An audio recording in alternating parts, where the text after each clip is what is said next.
నట్టి నీళ్ళనే దేవాలి లింగ పూజలు చేసి నూతరించాలి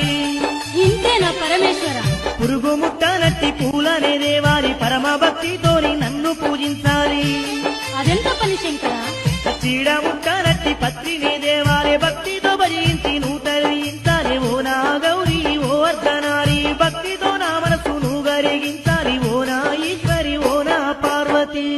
అయ్యో శంకర ఈ చిన్న కోరికను తీర్చలేననుకుంటివా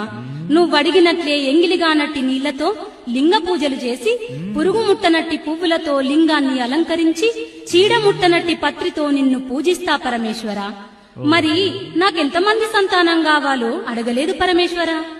ఎంతమంది సంతానం కావాలి పార్వతి 125 మంది మగపిల్లలు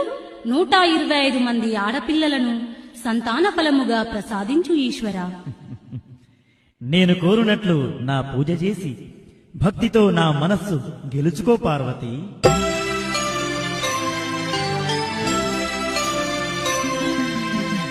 అదెంత పని అని ఆ అర్ధనారీశ్వరి శివుని మాటల ఉపాయం తెలుసుకోక శివుని దీవెననైనా అడగకుండా ఒక చేత బంగారు జల బిందెను చేత బట్టి ఇంకొక చేత పూల బుట్టిని పట్టుకొని బయలుదేరిపోతున్నదమ్మో నట్టి నీళ్ళనే దేవాలి లింగ పూజలు చేసి